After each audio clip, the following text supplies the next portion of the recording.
Sa oras na ito ay tayo magbukas ng ating talata na ating gagamitin. Nais ko lang pagpatuloy ang isang kaisipan sa Book of James 5. Simulan natin sa 7 to 8 sa video.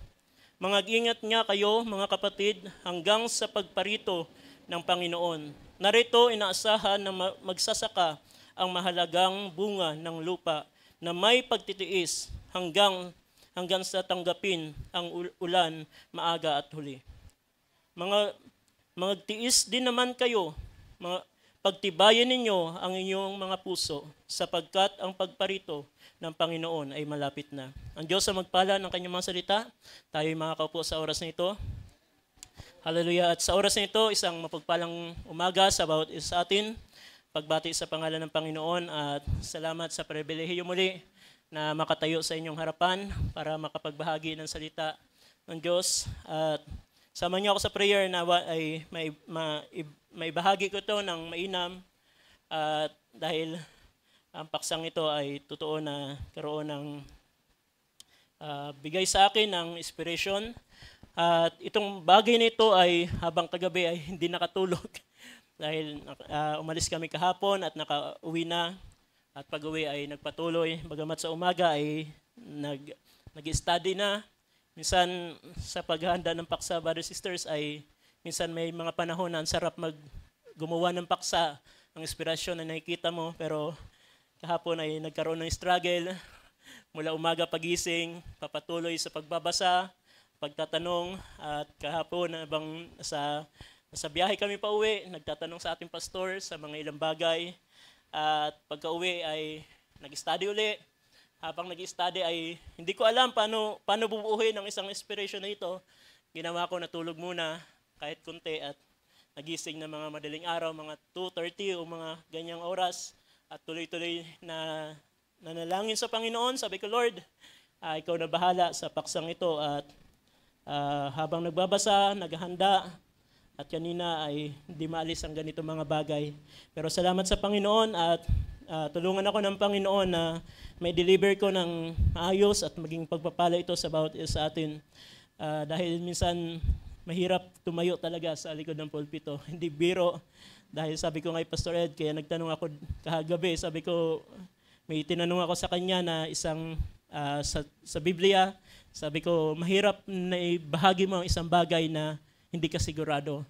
Kaya mahirap din talaga magbahagi na hindi mo pa alam at di ka sigurado sa ibabahagi mo dahil kapag nabitawan mo na, mahirap na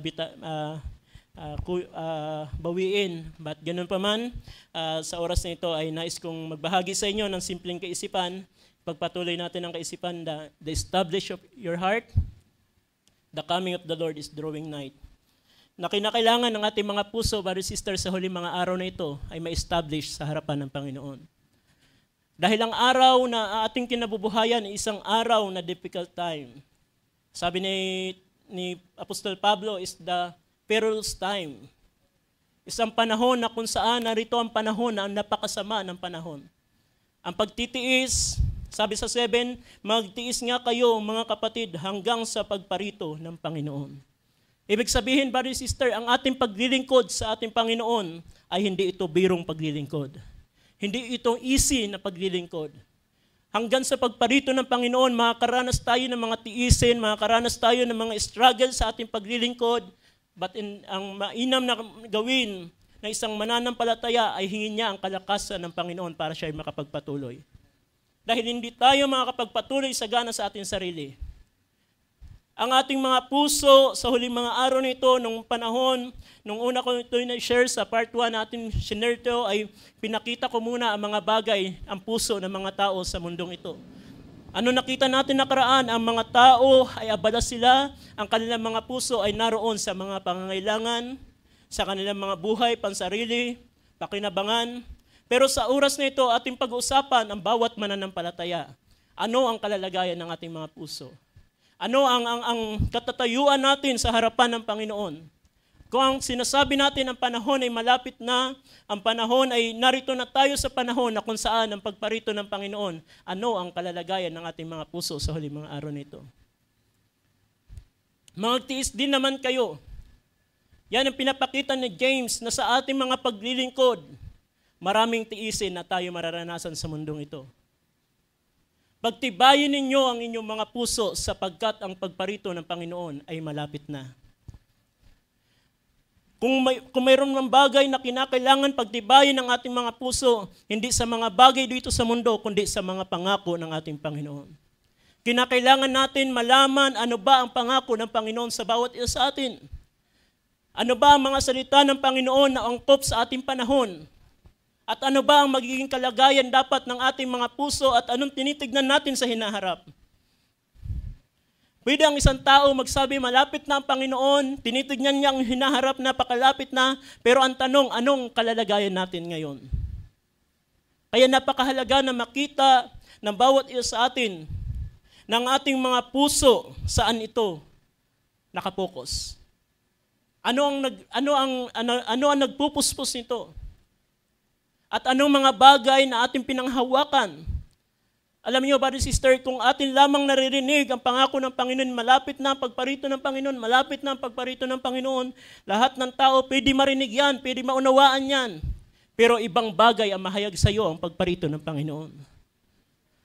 Maraming tao na naglilingkod sa Panginoon, naghahantay, pero ang kanilang buhay sa paglakad sa araw-araw ay tila hindi ganon ang kanilang buhay.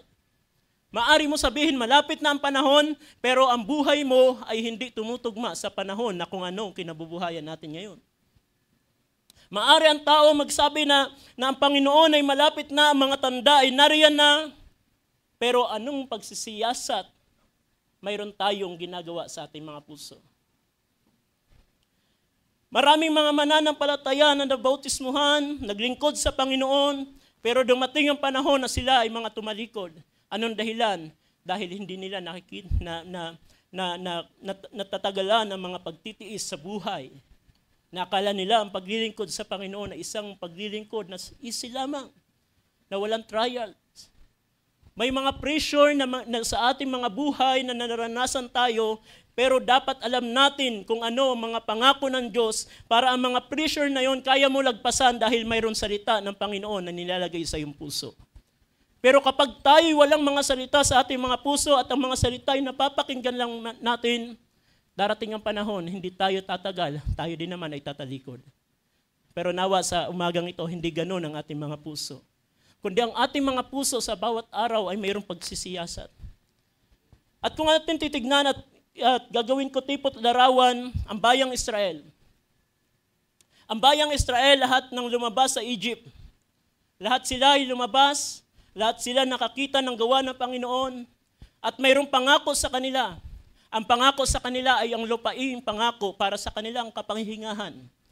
Kung ang bayang Israel, ang lupaing pangako, ang kanilang direksyon, at sa ating panahon, ang ating direksyon na pangako na ating hinahantay, ang pagparito, ang pagsalubong natin sa Panginoon, at ipapakita natin ang paralel sa mga bagay na ito. Pero ang mga bayan ng Israel, lahat na lumabas sa bayan ng Egypt, ay hindi lahat nakapasok sa lupaing pangako ng Diyos. Anong naging dahilan? Anong naging kalalagayan? Bakit hindi sila nakaranas? Hindi sila nakapasok maliban kay Caleb, kay Joshua at Caleb lamang. Ang dahilan ng mga bagay, nakita nila ang mga himala. Nakita nila ang mga gawa ng Panginoon. Nakita nila ang mga bagay na himala ng Panginoon, pagliligtas ng Panginoon. Pero dito ko nakita, brother sister, hindi assurance na ikaw ay nakaranas ng mga dakilang bagay ng Panginoon ay ikaw ay malakas na sa Panginoon. Maari mo maranasan ang magagawa ng Panginoon, marahil mo maranasan ang presensya ng Panginoon, marahil makikita mo ang mga gawa ng Panginoon, pero ang kalalagayan ng puso ay hindi tama pa rin. At gayon ang nangyari sa bayang Israel. Kung atin titignan ang Book of Numbers 13, atin pamilyar mga talatang ito, sa Book Numbers 13, alam niyo ba, ito ay sa panahon na kung saan ang bayang Israel ay tiniktikan nila ang pangako, inutusan sila ang 10 espiya ay tumiktik, at naroon nakapasok sila sa bayang pangako. At dito na lang sa 13:27, at kanilang isinaysay sa kanila at sinabi, kami ay dumating sa lupain yaon, pinaparoonan mo sa amin, at tunay na binubukala ng gatas at pulot, at ito ang bunga ni yaon. Nakita nila na ang pangako ng Diyos ay totoo. Nakita nila na ang pangako ng Diyos ay hindi ito nagsisinungaling, kundi ito'y totoo. May present pa sila, ito ang katunayan na ang pangako na lupain ng Panginoon ay tunay ng dakila at ito'y binubukala ng mga pulot at gatas. Sabi nila. Pero alam nyo, kapag ang pangako ng Diyos ay nakita mo, na totoo ang mga bagay na nangyayari sa mundo at ang mga panahon ay nangyayari, ay totoo. Pero kapag ang takot ay mas nangibabaw sa isang tao, minsan di niya nakikita yung mga bagay na pangako ang nangangababaw sa kanya ang kanyang sarili.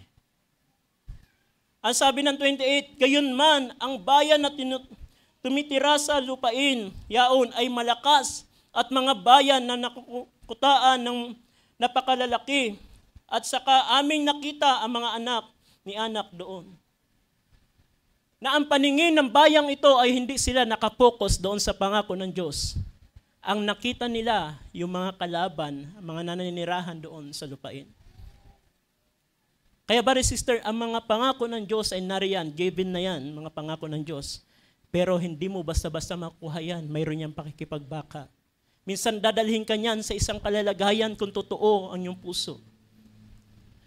At ang bagay na ito, at sinabi nila si Abimelech at tumatahan doon, at sabi sa 13, pero si Caleb sabi niya, at pinatahimik ni Caleb ang bayan sa harapan ni Moises na sinasabi, ating akyatin paminsan at ating ariin sapagkat kaniyang kaya nating lupigin.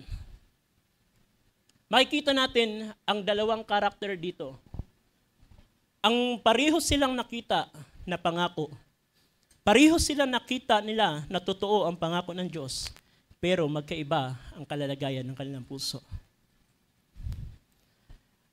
Ang nakita ni Caleb ay totoo ang pangako ng Panginoon.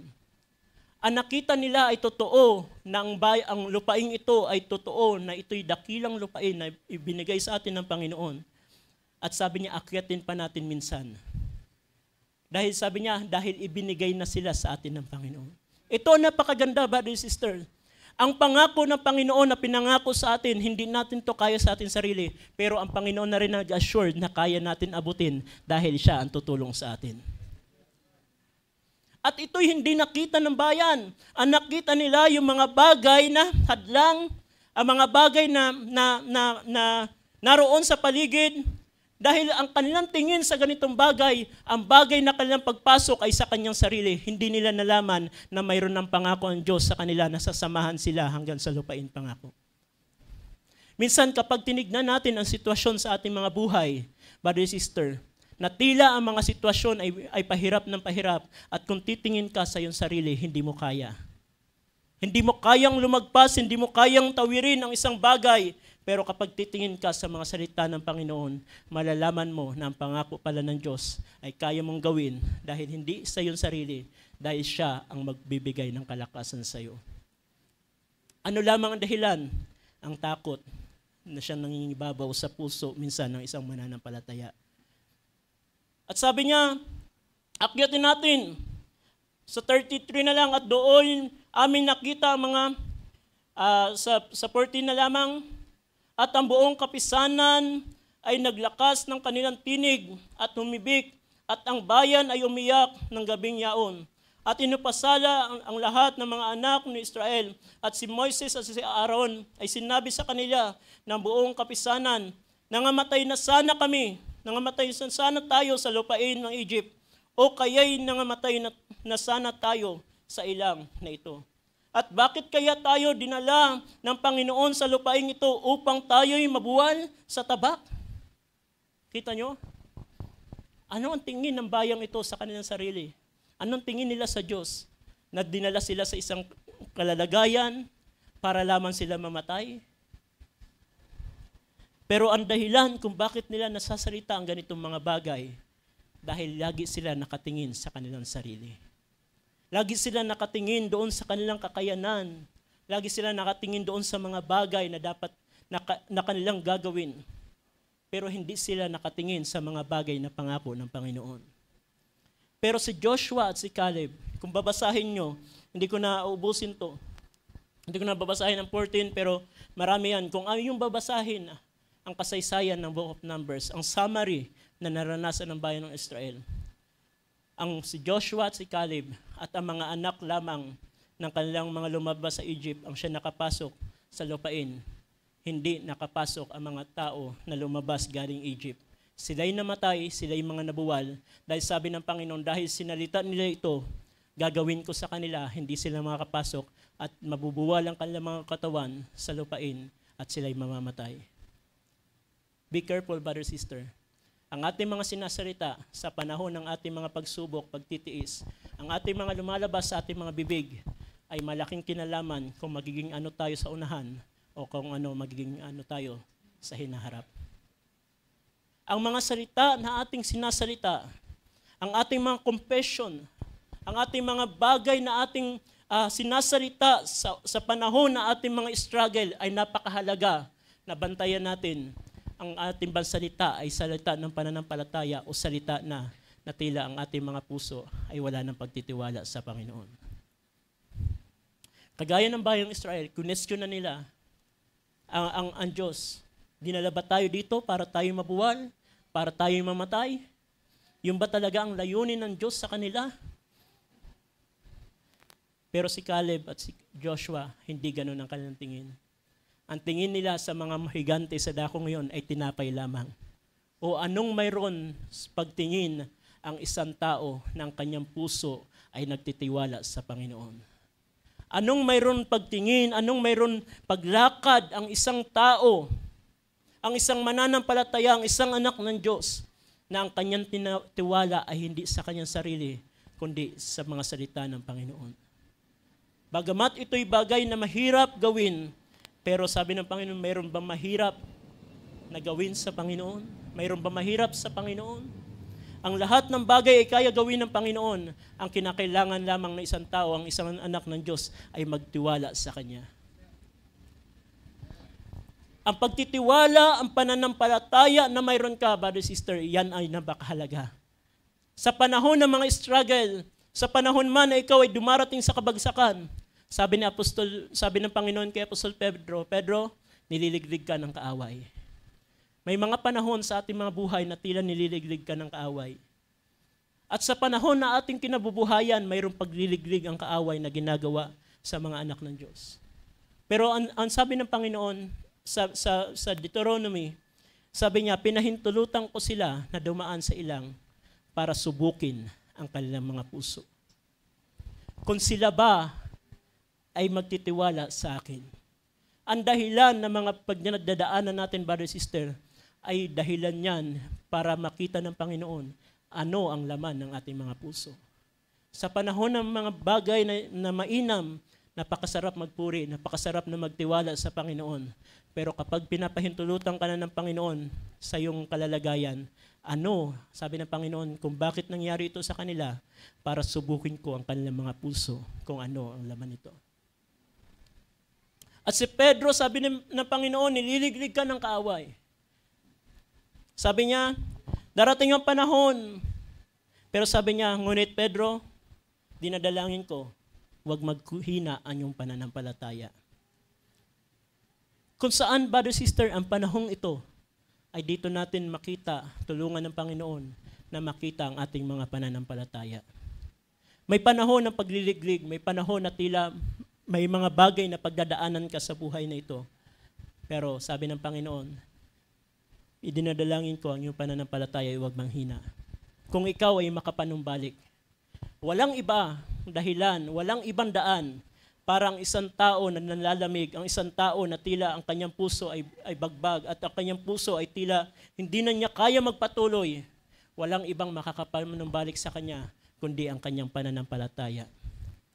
Pag ang pananampalataya ay nawala, ang lahat ng bagay ay mawawala sa iyo ng pag-asa.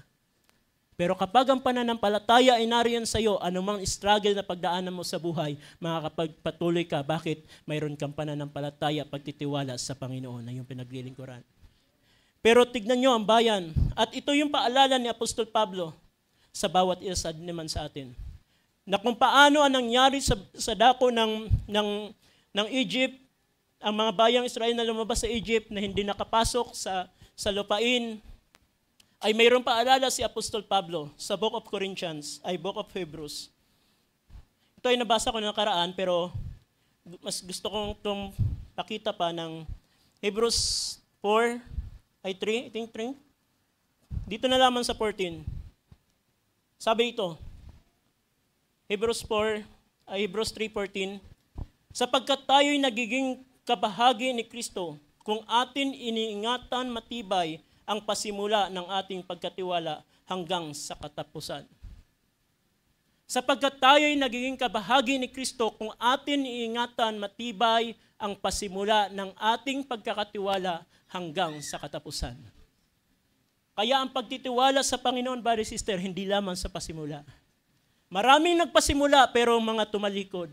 Maraming mga tao na nagpasimula sa pananampalataya pero dumating ang mga bagay, sitwasyon sa kanilang mga buhay, tumalikod sila sa pananampalataya. Kaya ang pagtitiwala sa Panginoon ay hindi lamang sa pasimula, kundi hanggang sa kawakasan, katapusan. Next verse.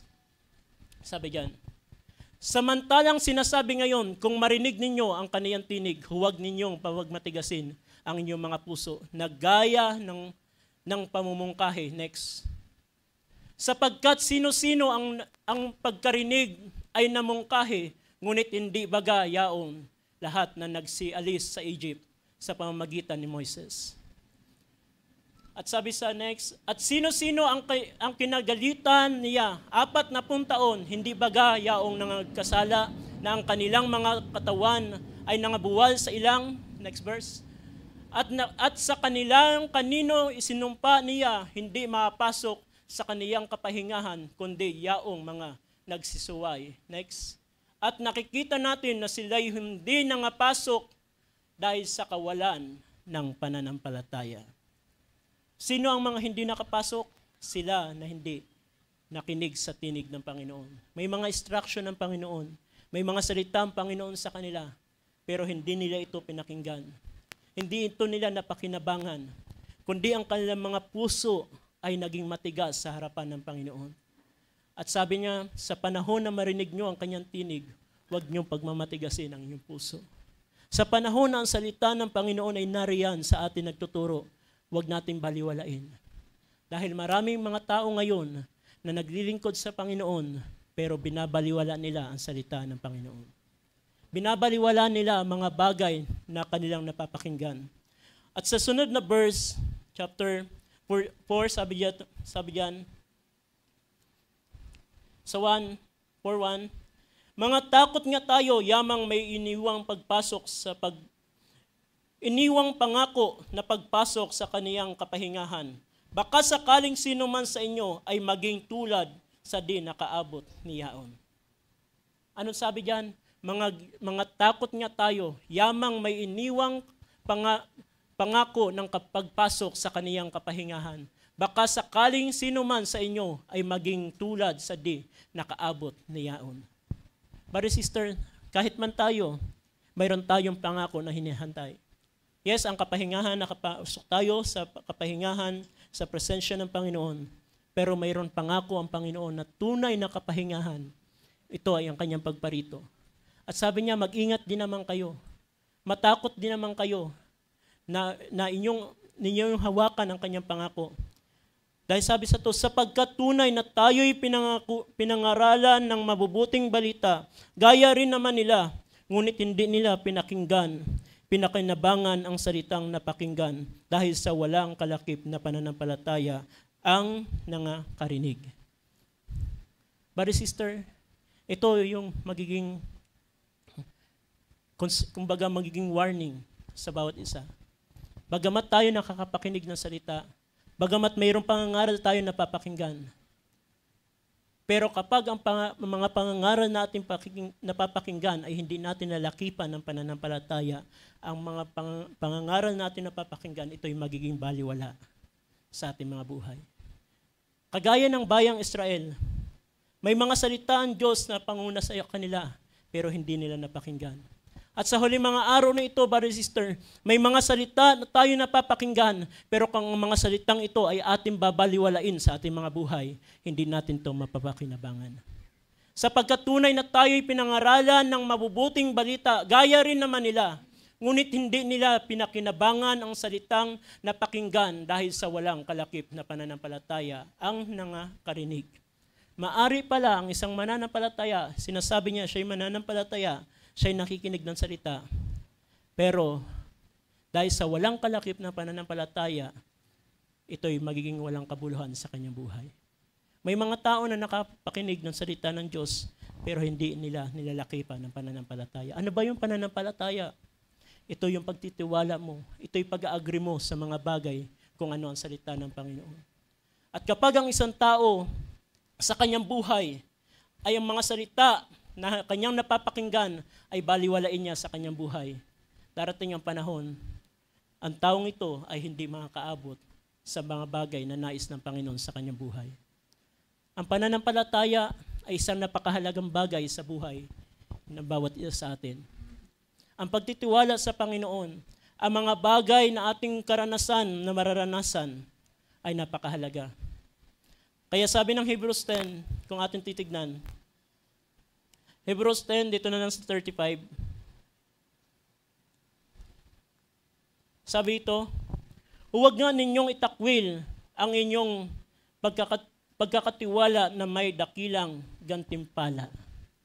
Huwag nga ninyong itakwil ang inyong pagkakatiwala na may dakilang gantimpala. Sapagkat kayo nangangailangan ng pagtitiis upang kung inyong magawa ang kalooban ng Diyos ay magsitanggap kayo ng pangako. Kita nyo? Sapagkat kayo'y mga ngailangan ng pagtitiis. Ang ating mga pagtitiis upang kung inyong magawa ang kalooban ng Diyos ay magsitanggap kayo ng pangako. May pangako ang Panginoon sa ating mga buhay, brother sister. Pero ang pagtitiis, ang pagsunod sa kanyang kalooban ay napakahalaga. Hindi basta-basta mayroong struggle sa pagsunod sa kalooban ng Panginoon. Mayroong kang bibitawan, mayroon kang isasakripisyo para masunod mo lamang ang kalooban ng Panginoon. Pero huwag mong baliwalain dahil yan ay may pangako. Sa 37, sapagkat sa madaling panahon, siya'y pumaparito ay darating at hindi magluluwat. Ito yung ating pag-asa, brother sister. Sa madaling panahon, siya'y paparito at hindi magluluwat. At sabi ng Habakuk 2:3, bagamat ang mga bagay nangyari na, bagamat ay may gluwat, pero sabi niya, hintayin mo ay pangyayarihin.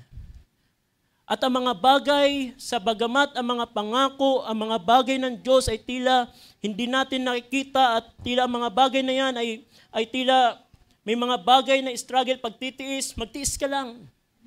Dahil may darating ang panahon, mayroon niyang gantimpala at darating ang panahon, ang pagtitiis na yan ay hindi kayang suklian ang mga bagay na hinanda ng Panginoon sa bawat isa sa atin. Pero sabi sa 38, ngunit ang aking lingkod na matuwid ay mabubuhay sa pananampalataya at kung siya'y umurong ay hindi kalulugdan ng aking kaluluwa. Ngunit ang aking lingkod na matuwid ay mabubuhay sa pananampalataya. At kung siya ay umurong, ay hindi kalulugdan ng aking kaluluwa.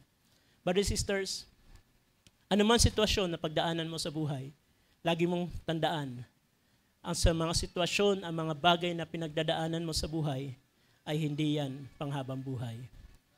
It's the certain time, sabi ni Apostol Pablo. Yan ay maiksim panahon lamang. Pero sabi niya, pagkatapos ng mga bagay na yan, sabi niya, may mga dakilang gantimpala na nakahanda sa bawat isa na naghahantay sa Kanya. Kaya ang pananampalataya, ang umurong sa pananampalataya, yun ang hindi niya kinalulugdan. Pero sino man, bawat isa sa atin, anuman ang ating pagdaanan, anuman mga sitwasyon na ating pagdaanan, lalo na ang panahon na ating kinabubuhayan, ay panahon na tunay na pasama ng pasama. Ang panahon natin ay narito na tayo sa panahon na tila ang mga tao ay pasama ng pasama.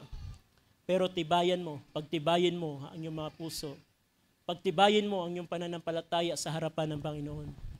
Bagamat ang panahon ay pasama ng pasama, lagi natin alalahanin, ang Panginoon ay laging gumagawa.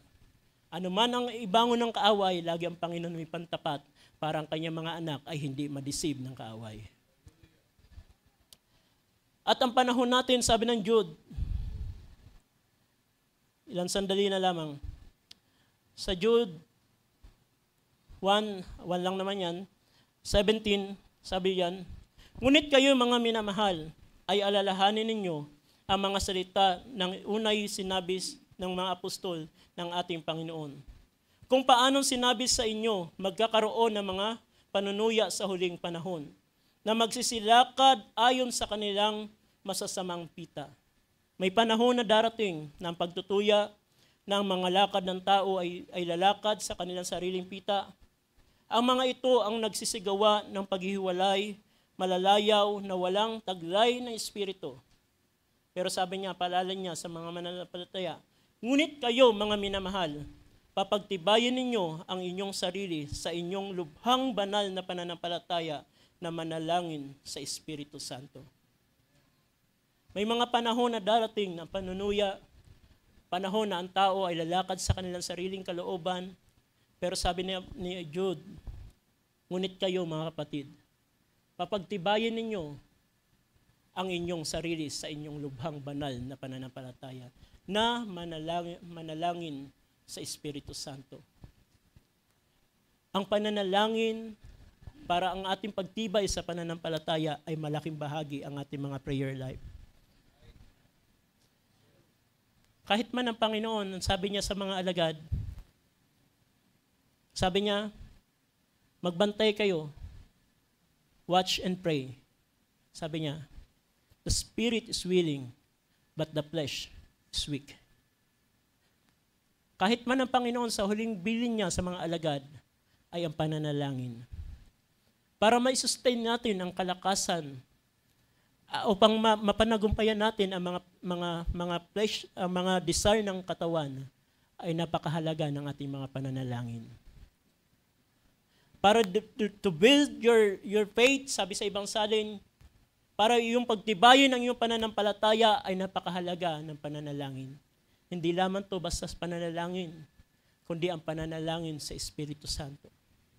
Oh, brother, sister, napakasarap manalangin kapag ang pananalangin mo ay hindi na ikaw, kundi ang Espiritu na ang gumagawa. May mga prayer, kuminsan napakahirap, tila ang ating mga prayer ay tila napakahirap, na may struggle. Pero natutunan ko, brother, sister, sa prayer, sa panahon ng may struggle, magpatuloy ka sa prayer.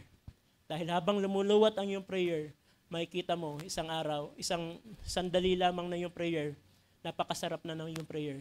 Hindi mo na iniisip ang mga bagay na iyong pinagpipray.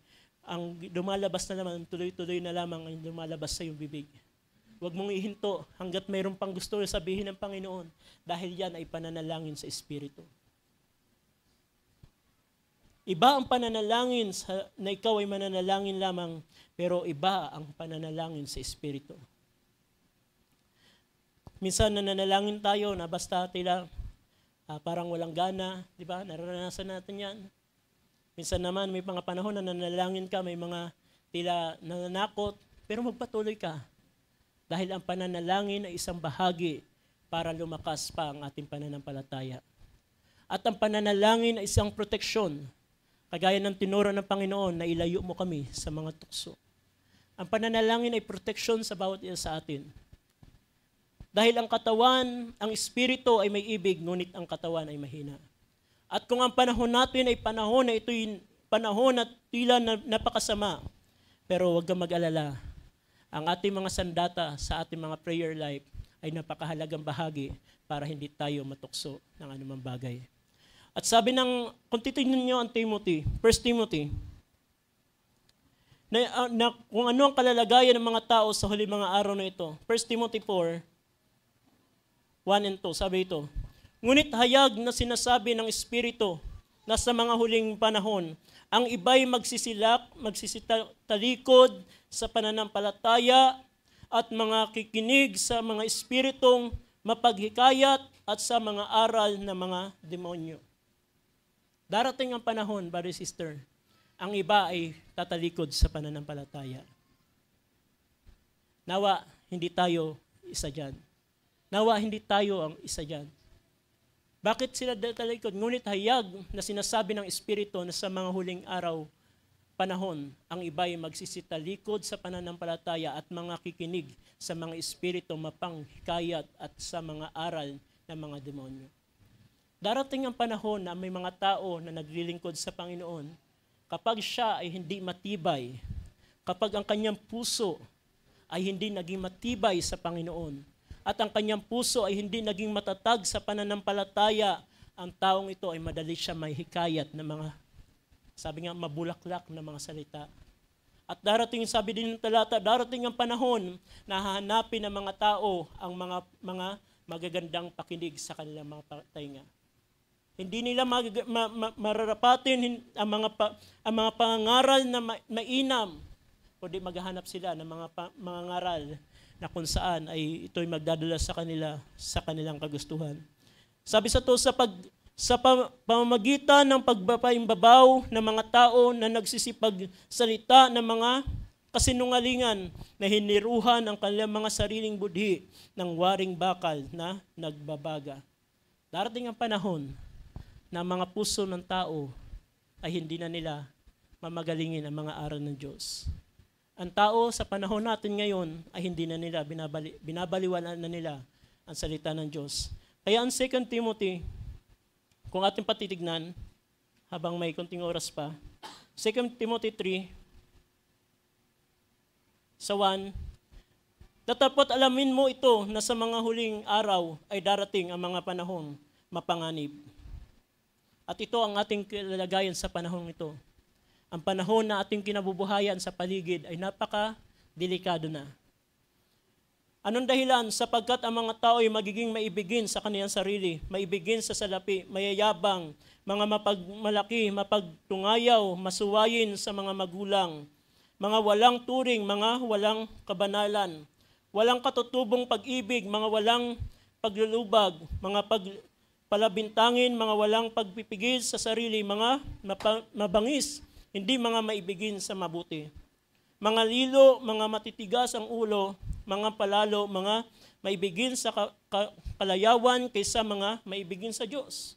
Yan ang kalalagayan ng tao sa ating panahon na may anyo ng kabanalan, datapatin ng gihan ng kapangyarihan nito. Lumayo ka rin naman sa mga yaon, mga ito. May kita natin, brother sister, kung ang ating mga puso ay hindi established sa harapan ng Panginoon, at kung ang ating mga pananampalataya, pagtitiwala sa Panginoon ay hindi matatag sa harapan ng Panginoon, pwede tayo mahatak ng mga bagay ng mundo. At maraming mga bagay na mangyayari sa ating panahon na ating kinabubuhayan, ang panahon ay pasama ng pasama.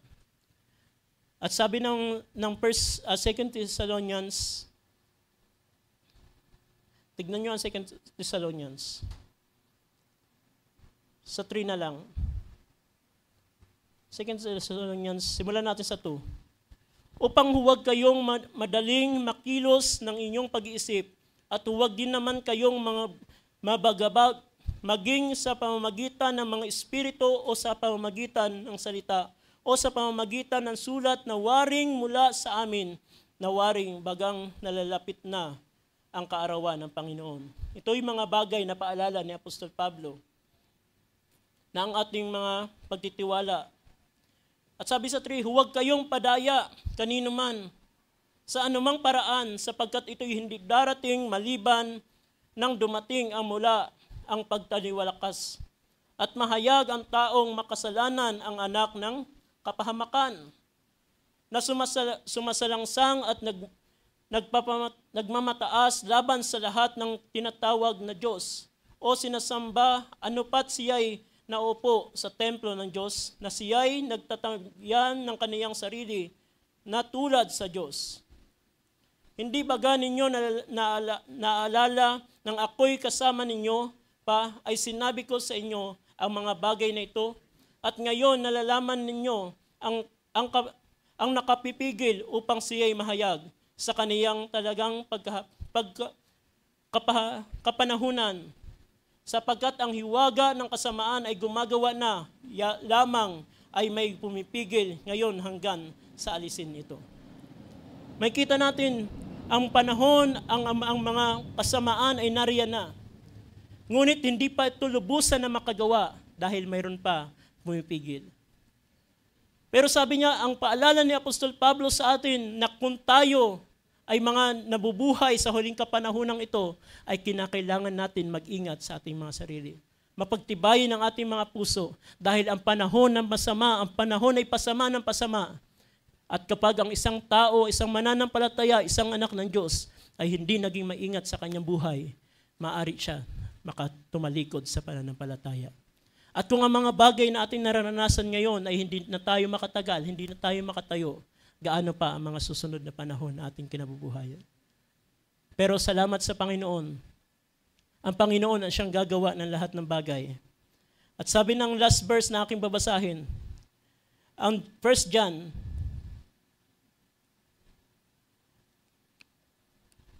John 3, dito na lang sa 2. Mga minamahal, ngayon ay mga anak tayo ng Diyos. Nandito ba ang mga anak ng Diyos?